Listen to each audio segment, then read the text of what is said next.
platform, not a program. Embody your teachings. You are the platform. It's so resonating because that's my heart, is to be what I'm saying, be what I'm teaching. That I believe becoming boundaried is actually a way of life, not just a thing we do. You don't hear anybody saying stuff like this. I didn't even know there were words for it. It's just a truth and a way, but I didn't ever have words or even know how to conceptually put that into language. And you just said it. And I'm like, damn straight.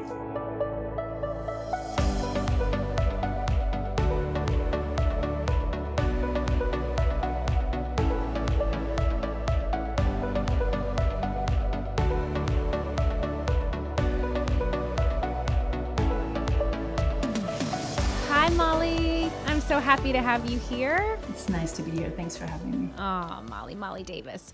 All right, my friend, if you will just dive into all of the goodness that makes you you, I would love for you to share with our brilliant community today a little bit about your journey and what brought you to serving and sharing in the online space as a coach. Happy to do so.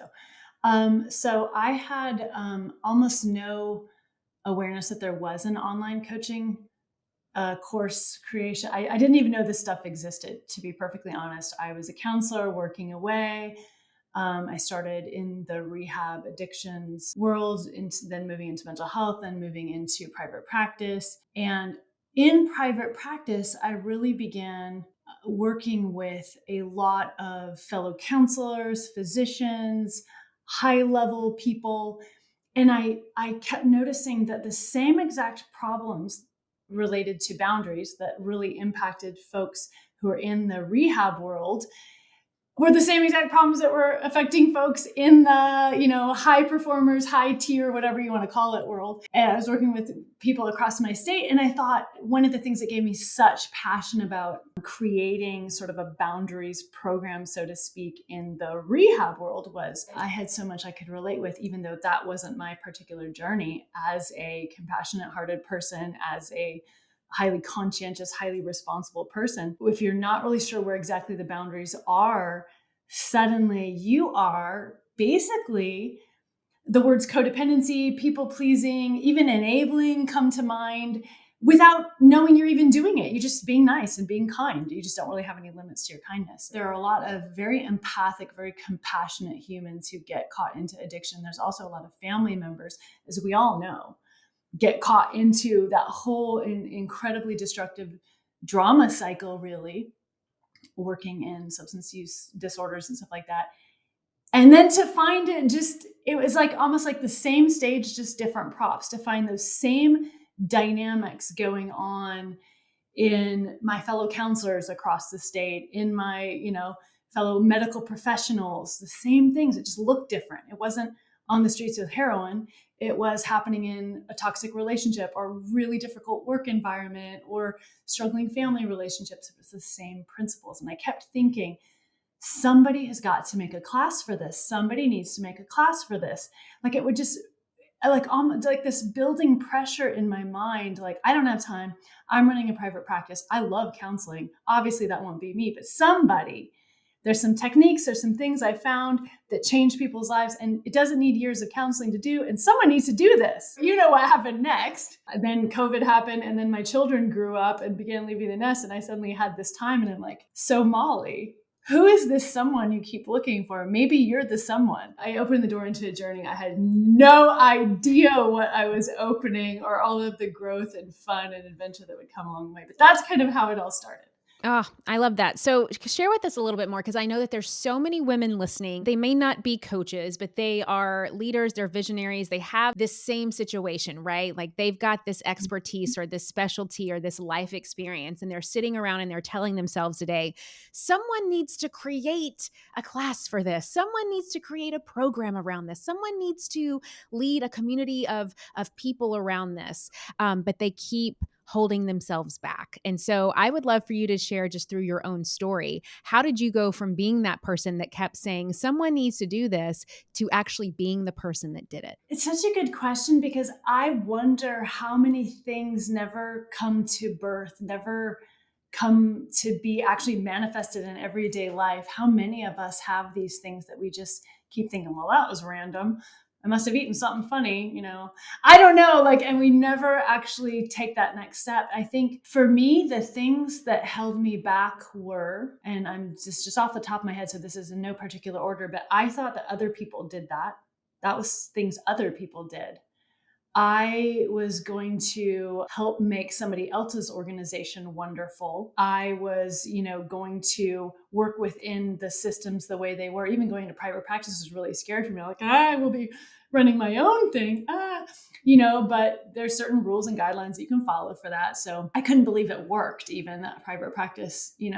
Here I was, I had a great reputation for being a top counselor, but it was hard enough for me to even consider opening a private practice in an established field in an area that needed more counselors. That was scary enough. So I think that was really helpful for me to go, you can do things on your own and it can work. I think that when we have something that keeps pushing within us, that we think, gosh, I would really love it if somebody would do this, or there's this need in the world. And the way I see it and my life experience and my expertise all combine to create a really unique approach or a really different way of doing this. I don't know. I think that's actually a really strong sign that might be you actually being asked to do this. And I kept thinking, well, my personality is, I'm so creative. I think so inside out. I love deep diving things. I do not like shallow stuff. And so I kept thinking that, well, somebody needs to do it, but it shouldn't be me because I have this really, really distinct personality and way of doing things. That too was a block that turns out that is your greatest asset. There are people who hum to the same tune that you're strung to. And that when you do it your way, in the way that you think would be the best thing ever for you, all the people who are like you are going to have a life-changing experience. Because you can do what a book can't ever do. A generalized workbook that's just very general, that has no personality to it. What you can provide when it's like your book. What you can do when you pour your personality into a thing, that is something that the world does not have, and will speak to people in a way that a regular approach simply can't. It's our magic, so to speak. It is our magic. And I think one of the things that is so magical about your business and how you've been able to grow, and more specifically, how you market, because this is also a myth that people have, is that they don't like video. They don't like to take selfies. They don't like to be the front and center. And so they say, well, how do I build a company, or how do I build a personal brand if I don't like showing my face, and I don't like being in front of camera, and I don't like doing that? And you have actually built a very profitable and thriving and incredible and impactful and successful company by not using your quote unquote face. And you've done this with cartoons, you've done this with imagery, you've done this with design. And that's why in a little bit, at the end of this, we'll share where people can find you so they can actually visually see what I'm talking about right now. Was that idea conscious, strategic? Did you ever have that fear? I know you did, but we'll dive into that. But what allowed you to have the conscious decision to market and really show your brand the way that you do? And what has been the success of that? It's so funny because I think that for anybody out there listening, it's sometimes people, when they're creators or when they're content creators or whatever, they have a successful business, it's so easy to think oh, they just knew what they were doing and they had it all together and they had no fear, no problem with any of that. So, here what I do, actually, before we got on this call, I was just writing up the script that was going to go with my cartoon for the day. I usually create a cartoon almost every single day and then write original content every single day just to help people for free. And with Boundaries, whether they ever come work with me or not. And it also at the end has a little bit of a, hey, if you do want to come work with me, or if you are interested in more, come check this out. But I want to be really invitational, not really pushy in that approach. And so that's what I set to do. What's funny is when I had the desire to create cartoons for probably, I would say 4 years, maybe even 5 years at a conscious level. So I'm a slightly above average artist. I'm not good. I'm not like a great artist, but I have a really creative brain. And so I've always sketched. As soon as I became a counselor, I was creating cartoony handouts. And before that I just put cartoons on everything since I've been at had a crayon in my hand as a 3-year-old, but they're not good. And so in deciding to put out helpful content online, my thought was like, I mean, you've all seen what happens in the comments. Like, people are mean, cruel, vicious. They will cut you. They will tear you down. And it doesn't matter if like 99 won't, one will. And I was terrified of that one person. I was terrified of, so that literally held me back for 4 to 5 years. Just so afraid of, but I'll be putting it out there in the public and then it won't be safe. Somebody will be mean and not like it. And do I really have the emotional space to deal with that? And I finally decided I'm just going to do it. When I posted my first cartoons, I literally shook. My stomach was sick. I mean, like, I didn't even have, how many people were even seeing them, but that's just like the fear. I have had to, every step of the way, I have had to work through various levels of fear I had no idea I had. I didn't know that I would be afraid of that till I decided to do it and noticed all the fear welling up in me saying, how about don't? How about not? Here's the 8,000 different reasons why you should never put yourself out there. I think one of the beautiful things about my journey, as far as that can encourage others, is I am such a testament of, you know what? If you're just willing to look stupid and make mistakes and learn while you're doing it, just keep taking the next step. And it eventually feels great and easy. You don't even think about it, but you'll never get to the part where it's great and easy and you know what you're doing unless you take the step first, where you're going to fall on your face, look stupid. People are going to laugh at you. I kept thinking about, one of the other things is I kept thinking about all the people who would not like it or would laugh. And something, I don't even remember what it was, probably just walking outside in nature or something got me to where I was like, wait a minute, I have such a heart to help these people. And I don't have their faces in front of me. I have, the brain and its constant focus on safety and the brain loves negativity over positivity and will always go there. And I need to put their faces in mind. And who cares about the people who don't like it? They're just not for me. They're just not going to work with me because they're not supposed to, because I'm not a fit for them. And if people say mean things, I can just ban them. I don't have to entertain them and make a space for them.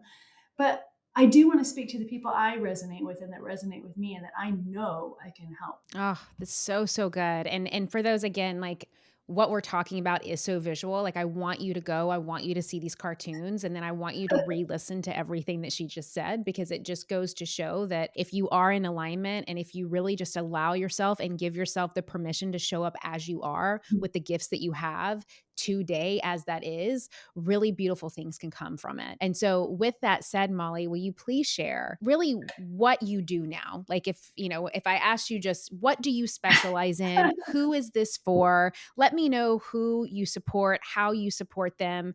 And then my second question to that is, how has you showing up via a cartoon on social media with your beautiful, brilliant, impactful, meaningful, compassionate words, how has that helped you grow and cultivate a deeper community, and has really allowed you to do the work that you're meant to do here? Ooh, those are such good questions. It would be a great way to put it generally, but I serve people who are wired to be helpers, givers, fixers, empaths, highly conscientious, highly responsible.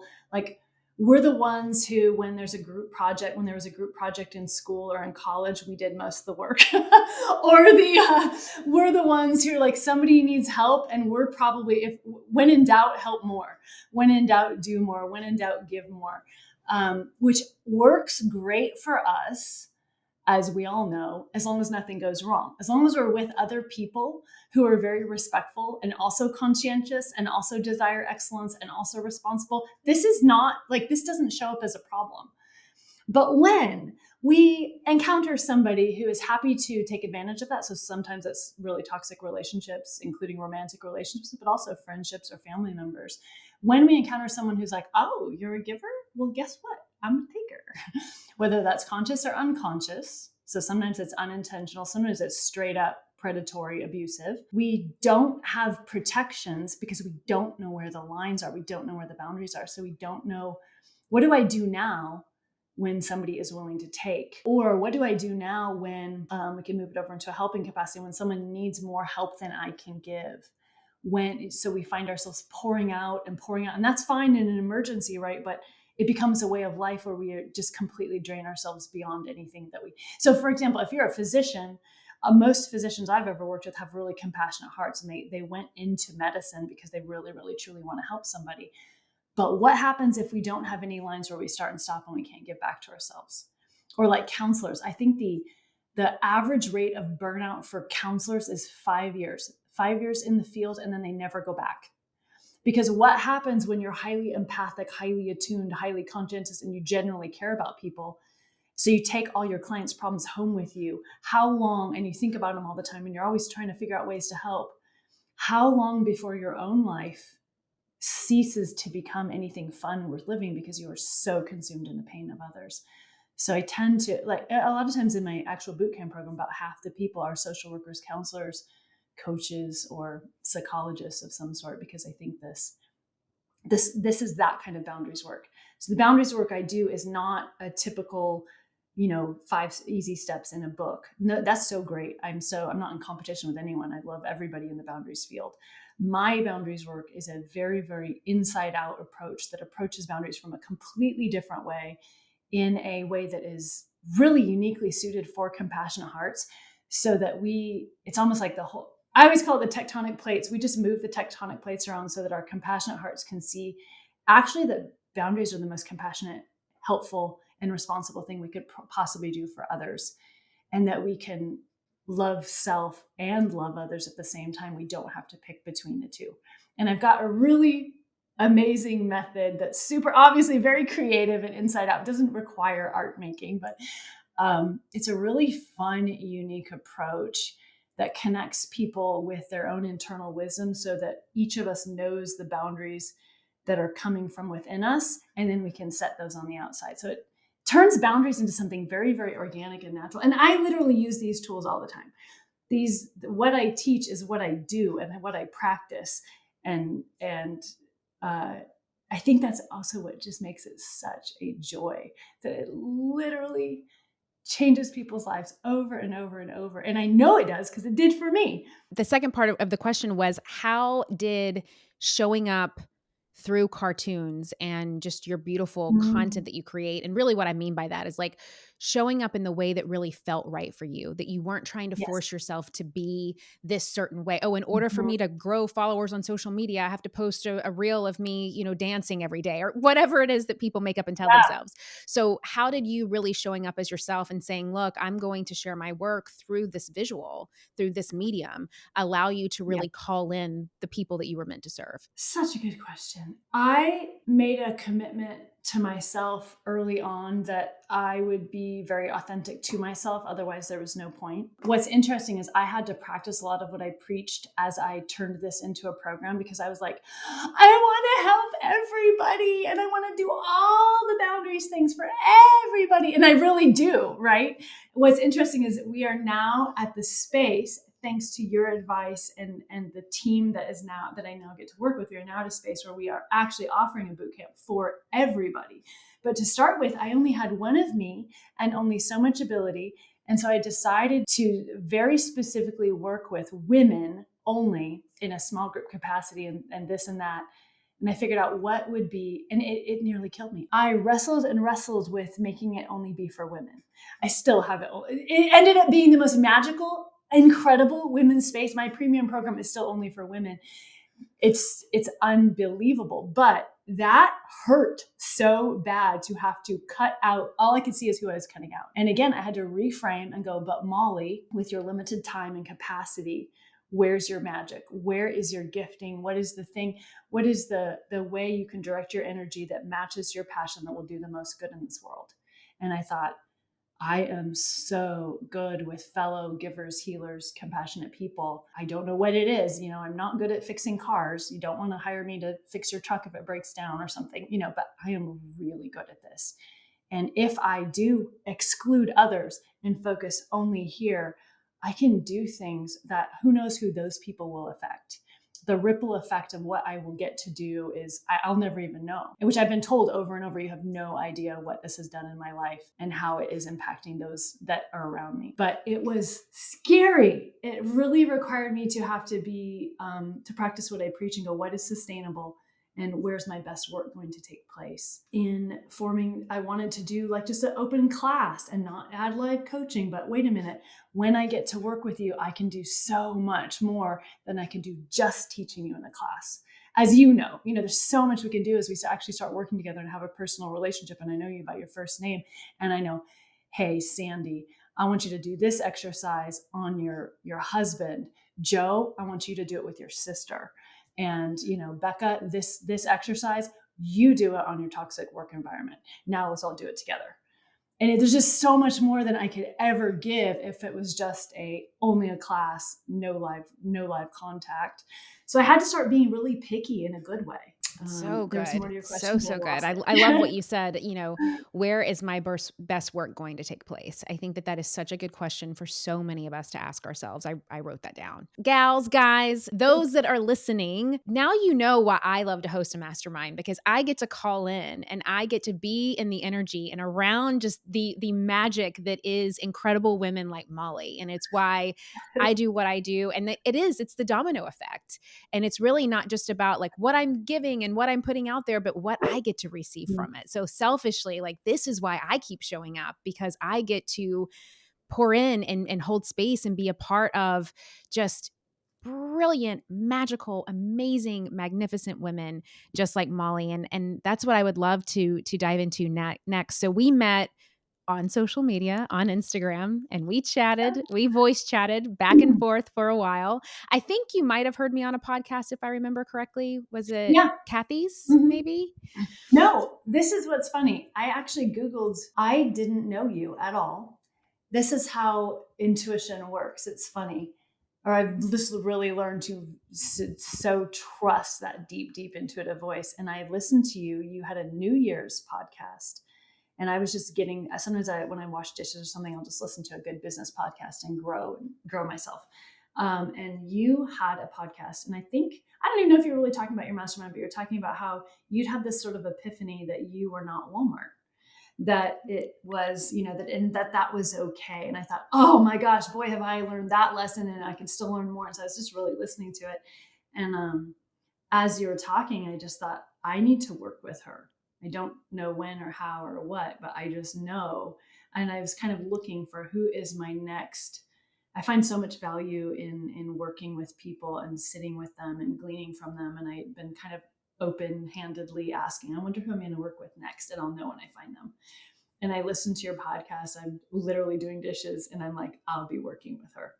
And, like, gulp, I don't know how, I don't know what the heck does she even offer? And that was when I found you and then reached out to you and said, so, hey, what are the options? You had something for me that I needed, and I just knew that. After we talked back and forth and I kind of learned about like what your goals were, what your challenges were, what you were hoping to really kind of fill the gap, so to speak. I said, I think the best place for us to work together is in the mastermind.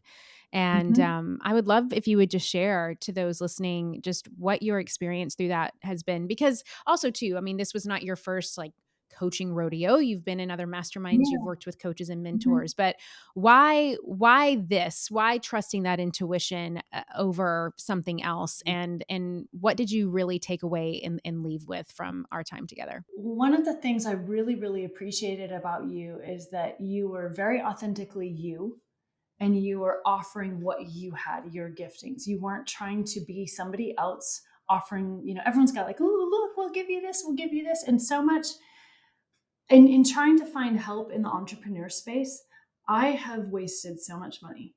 I know enough to know always be working with somebody, always get help, always have somebody who is farther than you down the trail leading you. When I was working as a full-time counselor, I got EMDR training, and then I found an EMDR therapist. I'm like, I'm not going to just do this. I want this. I want to be, I just believe in that as a way of life. And so, but in entrepreneur land, it can be really tricky to find somebody who's authentic, because there's a whole lot of hucksters out there who are like, oh, we'll help you make more money. And that kind of gets us at a primal, like, really, you help? And I mean, there's a whole lot of people who promise a lot of things that they just simply can't deliver and don't deliver and never had plans to deliver. I'd say, 1 out of 5, 1 out of 10 opportunities that I pursued has actually been legitimate and good. It is so hard to separate what's going to be authentic and what isn't. And right away I felt from you, and I heard that on the podcast actually. And then I experienced that in working with you together. You're very authentic. Your heart really is to serve and to help. Your energy is really, how can I be of service? And I really appreciated that. And I'm happy. The exchange of money for service makes total sense to me. That's what we all do in our business. There has to be some sort of a give and take exchange. But when you exchange that, you want, equal or greater value, please. And I felt like working with you in the mastermind was absolutely money well spent. What's funny is I think if we asked everybody who was in the mastermind, they probably got very different things depending on their needs and what they needed. But for me, I have some quotes from you still taped on my computer that are still doing their work in me, that gave me permission. Isn't that funny? I didn't even think about that. Oh my gosh. Well, do you have it? I would love for you to share if there's any that you can see. Like, I would love just to know what that Yeah, is. let me I see. probably need it myself. Here's one right here.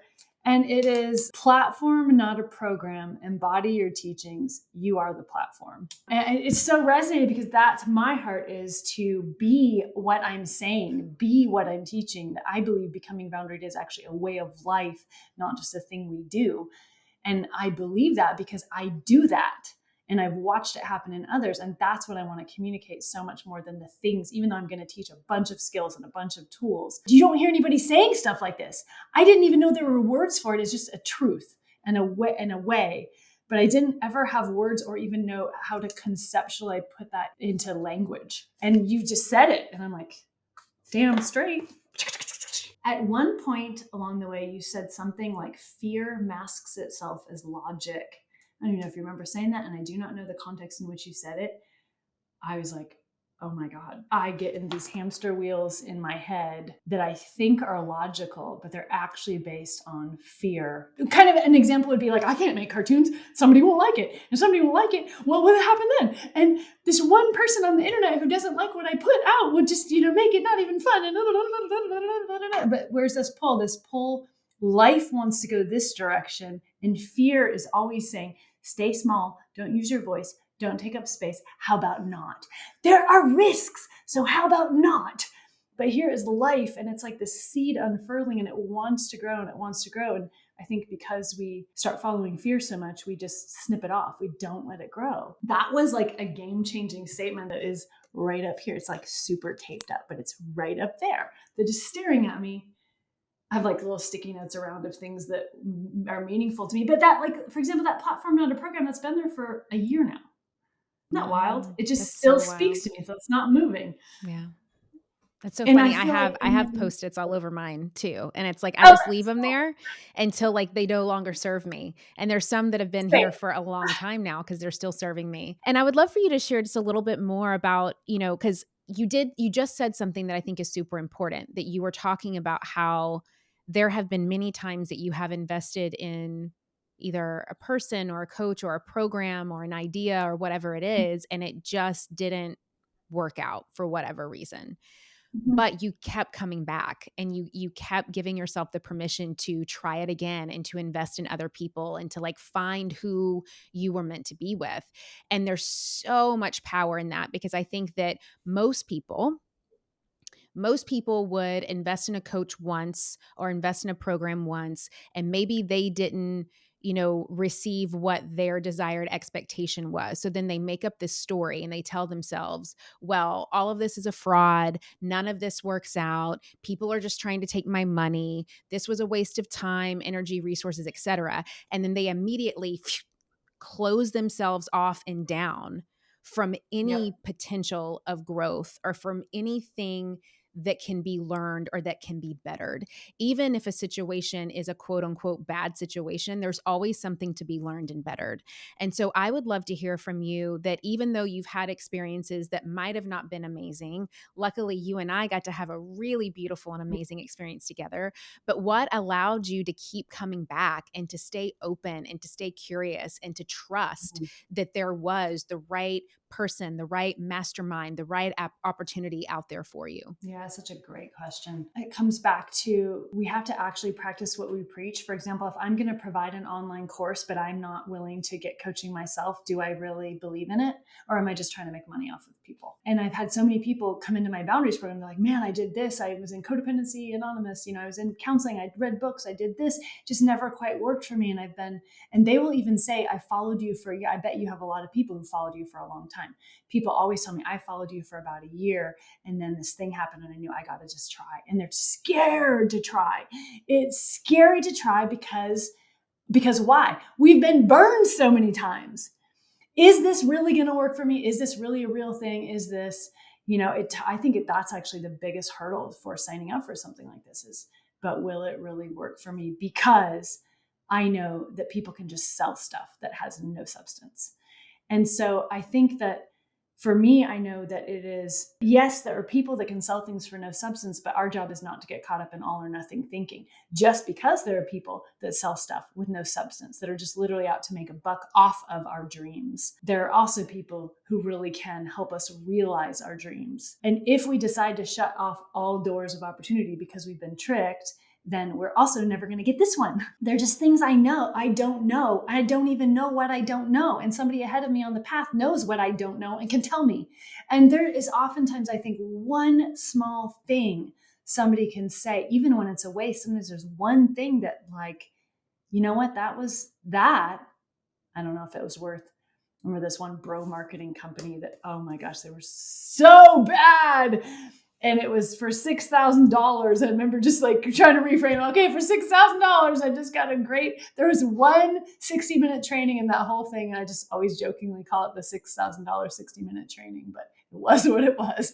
But you know what? About that, my gut said no, but their sales pitch pulled me in almost like logically. Oh, I think I need them. But my gut was like, I don't like their feel. I don't like their energy. They're not of me. We're not running to the same frequency. They've got that bro marketing things going on. I don't like how they talk about their customers. I love my clients and I want their best good in the way they talk about them. However, they're promising they'll give me this and this. So I did it. And I think that my other lesson for $6,000 was, if your gut says no, don't do it. If your gut is saying, oh, if it's coming from that intuitive place, probably should take another look. That might be a yes for you. And I loved what you just said about, like, if your gut says no, don't do it. But you wouldn't even know that if Yeah, exactly. you would have done it previously with your gut saying no. And that's why I think that it's like, and I'll just share, like, Molly and I kind of, we got involved into an experience earlier this year with a company that we both felt kind of bamboozled by when it was all said and done. And I'm sharing this because I want you guys to know that, like, that never ends. Like, I've been in Yeah. business since 2016, and it's like I invested in this person in this company that I thought was going to deliver something that they didn't. And they weren't able to deliver it because at the end of the day, the leader of this company, she doesn't care. And if you're leading with not caring, then everything else is not going to fall into place. But here I am almost, 7, 8 years into my business, and this stuff still happens. And so that doesn't mean that I'm never going to invest in someone again. That just says to me, like, I was supposed to learn something here. So what was I supposed to learn? Even if it's just like 1%, like what can be taken away from this, and how can I do it better next time? And I think that as long as we stay open to that, then really it's like everything is working out for you, even when it's not working out for you. There's really no failures. It's just, I either grow and this is a great experience, or I learned something very, very valuable that I now can take with me that is then going to allow me to grow and be successful. And so I think that is a huge takeaway. And I love that you were able to share so vulnerably, Molly, how you've been able to navigate that and to do that. I would love if you would share a little bit more about just kind of what's changed in your business since the mastermind and our time together has ended, because I know that when you came to me in January, you were who you were and you had these goals and these dreams and these challenges. And then my mastermind is 6 months. So we ended after that 6 month of time together, and it's now been a couple of months since we ended it. So I would love for you just to share what looks different and what has changed since before the mastermind and now that you've completed your first round with us. That is really fun to think about because a lot has changed actually. And again, it's these small things you said and they made huge shifts. And that's, I think, something so important about masterminds. They're different from, there's programs like how to build a course, how to do a thing, and they're very instructive. Masterminds are a lot of times more mindset. We have no idea what's holding us back because we can't see it. Otherwise we would have already changed it. And somebody farther down the road can see what we don't see and say, and that little touch can shift, just a pivot of 1 degree is a massive pivot down the road. It might look small at the moment, but I actually felt, though, there are some things you said that I knew were very, very big. And I could also tell they were very big because I had absolute terror about them, which is always my sign, like, oh, looks like fear's in charge again, in yet another level. Never heard of anybody do as well as I have from straight organic marketing only. I'm sure there's lots of people who have, but I have not heard of them. I am always told by business people like, oh my gosh, organic marketing alone, how do you do it, from these dumb cartoons? And I know, like, because they're just cartoons straight from my heart that speak from my heart to the heart of people who resonate with me. And for some reason, I don't know how, but it created a really lovely organic only business. But I was also at the peak of it. There was as much as I could possibly do. I was doing everything I could do. This was as much as it could do. So I had this choice, and that was what really moved me into the mastermind was, do I feel like this is good? This is very good. I could just be done right here and just work this. Or do I feel like there's more? And when I went down inside, there's more. It's supposed to get bigger. It's supposed to have a greater reach. This is the beginning. I worked so hard to get to this. I thought, all right, I'm done. But actually, nope, that was just the first iteration and there's more. But how? And how to do it in keeping with my heart and being true to my values and never let the heart and soul and bones of what started this go away. I don't, and again, the bro marketing stuff's just, there's so many people who would like to take away your authenticity and would like to put you in a box and have you start just selling for selling's sake, not because you have magic that you would like to serve your fellow humans with. And you had a very service-oriented approach that really appreciated and valued the creative and uniqueness that each person had to give. And one of the simplest things you said that was, Molly, you can't keep doing this all by yourself. And I'm like, what? And that at this stage, because you had, and that sounds simple, but I'm telling you what, I wasn't ready to hear that, receive that. There was no book I was going to read that was going to tell me to do that. There was mental blocks in me that made that absolutely not possible. But the way you approached it and the way you explained it, that it's time for a team and you really need to do it. I'm like, but if I have a team, what about this? And I had all these different fear-based reasons. I don't know if you remember that. And you're like, even if you're not making, even if your money's going out there and for a season, you might not actually make enough money because now you're paying for a team as well. But this will exponentially move your growth if you have the right people. And I did. I had some amazing unicorns of humans that from the moment I brought them on, I can't even tell you, it's amazing just to have other creative, big-hearted, genius mind working on the same thing I am. And I'm like, oh my gosh, I would have done it like that. Or that's even better than what I would have come up with. I just simply do not have the time to do those things. And so we're actually revamping the entire boot camp because I've had it almost for 3 years now. So I know it works. I know it works really well. So we're refilming, repackaging. It is exquisite. It was so good before. The reviews are off the charts before. And now there's this exquisiteness. I am like genuinely so excited to gift this to the people that I will be serving through this. And it's kind of one of those ripple effect things where we can't really know what we do. But would that have happened if I hadn't been in your mastermind and had that? I mean, you said get a team. I had absolute terror, and it made me think about, you also said something at some point, I can't remember exactly what it was, but it was like, Molly, the only thing standing in your way is you.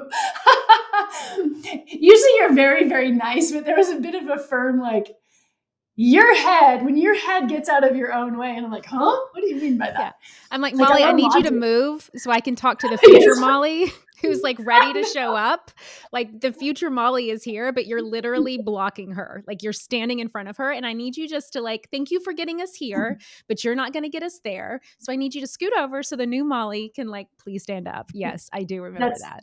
That's actually, for those listening, that's pretty much what she said. It was like one of those mic drops. I'm like, in a way, like my ego's like, how dare you? And then, but everything in me was like, that just landed so hard. I don't even know what she just said or why or what it means, because I am not there yet. But something just happened right now, and I'm feeling the tectonic plates going, and it's going to be bubbling up into actual actions. And it did. It very much did. You gave me just permission to think about things in a new way. And I began thinking, I need to think, because of you, I need to stop thinking of myself as this business owner and a teacher. And I need to start thinking of myself as a CEO. And what would CEO Molly do is very different from what would, I started a boundaries program and it was just supposed to be a little sidekick, a labor of love on the weekends while I was a counselor. And that's how the boundaries program started. It was like, I'll just do this on Saturdays. I'm going to keep being a counselor, of course, and it's just sort of organically unfolded. And I hadn't made that mental shift to a CEO needs to think about things very differently. So good. And So good. And I love that you gave yourself the permission to take that away and to take it with you, and to like, that's what you get to now take with you. And from that is all of these beautiful things that are starting to come to life in new ways. And the garden yeah. has been pruned in a new way, so there's new things blossoming and optimization and all of these beautiful things. So I would love for you to share a little bit more about the boot camp, when your next iteration of the boot camp is going to be, so those listening can dive into that if they're feeling called to it. It's funny, if you think in terms of seeds, there were so many seeds planted that they are coming into themselves now. And it really came from that 6 months of your mastermind. It's so fascinating when I think about it, because so there's a team. You gave me permission. I was really locked into, but this is the way I do it. And this works. So I have to keep doing it this way. And you really gave me permission to think outside of that box as well. I was really afraid to think outside of that box, because one thing that I think entrepreneurs do is we are very creative. And so we do all the things and nothing ever really, we never get anywhere. We do have to focus. But once it starts working, we can then begin adding more and playing with what we know is exquisite. We can now begin to expand it in ways that make sense for us. So I'm still doing my premium boot camp for women only. That's very, very small group. That's continuing. It's just so good. But what I'm doing is, one of the things that you recommended is to make it really simple. I've taken the first week of the boot camp and just package it as a standalone class, because I think that it's really scary to hop into something like, I'm going to sign up for this coaching program, and it's way cheaper than going to counseling, but it still costs money, to be able to provide that level of intimacy and service. And so by packaging the first week of the training, I noticed that everybody who took the boot camp got blown away on week one. They're like, what? I've never thought about boundaries this way before. You are completely changing everything for me. I literally feel my brain wobble. I can't wait for what's next. This is just week one, and there's 7 more modules. What? And so we just turn that into Boundaries 101. But it's my Boundaries 101, which is this completely unique take. And we offer it for $97, super, super inexpensive. Because I brought in a lot of what you taught me. And I thought, I honestly just want to do good in the world. This stuff literally changed, what's in week one literally changed my life. So if that's all somebody wants, cool. But if they are my perfect client, when they listen to that, they're going to know, oh my gosh, I have to know more. And so it is both a gift. It is sold, way under what it is actually valued, but it is a way to sell that's ethical. I have this really great value for you. And I loved, you have a very ethical approach to selling, which I love. And it's really hard to find out there. I have this great value. I have more value. If this resonates, you will say this is the best money you ever spent. But if it doesn't resonate, why would I want to take your money? I would never want to do that. Find somebody that you do resonate. Use these skills, find somebody that you do resonate with. And so anyways, in December, we're going to be opening up a a option to take the boot camp that's really, really affordable. That is, anybody who is interested can come in, and we will have live calls with me and all this stuff. So that is, I can't really announce much more because we are literally pulling all the logistics and the calendar stuff now. But by the time this podcast airs, it'll probably be on there. So you can get details on my website. Yes, For let the us know the premium link to the program, website. boundaried.com, and it's boundaried with a D, www.boundaried.com. And there's also a free resources page there with really fun stuff like quiz and a free class and all sorts of stuff. We'll make sure to have that in the show notes for you all, because yes, we are recording this in early November. This is going to air the week of Thanksgiving. And so you'll be able to dive in. I'm sure by then we will have. It'll be out then. It will be out. Our plan is December 1st. We will Beautiful. be fully operational. We're just, the final pieces are coming now. But that's so funny because I hadn't actually thought how much of that came from your mastermind. It's really fascinating when I think about it. Those seeds, like I had those desires, but they had zero permission to be planted. And you gave me the ability to go, maybe I should just put these in the dirt. Maybe I don't just need to clutch them and never ever plant them because I'm so afraid. Oh, I love that so much. Molly, I love you so much. Thank you for being you and just the magnetic, brilliant, compassionate, creative, empathic, stable human being that you are. It is an honor to know you. It is an honor to be in your world and to be able to support you and to have gotten to work with you so intimately and just to have been a small part on your path to growth and to really allow the world to see you and to experience your work. So I love you so much. It has been such an honor. And thank you for coming here and sharing your magic, your experience with others. I think that that's really what we need more of and most of, for all the examples that you shared today, all the fears that we can have.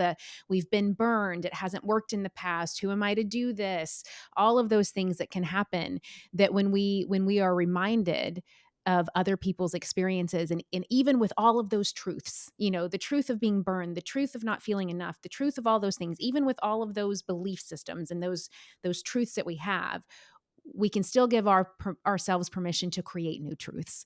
And I think that is what your story has done for us today. So thank you for sharing your experience. I know it's given so many others the strength and hope to do the same. For those listening, I implore you to check out her incredible work.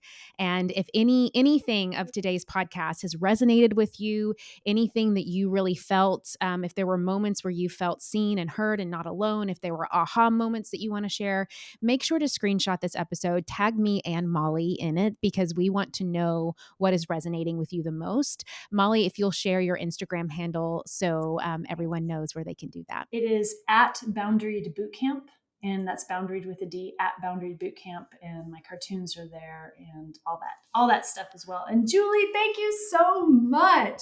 Oh, thank you so much for just this opportunity here, but just also for being you and providing what you provide in this world. It's really a gift.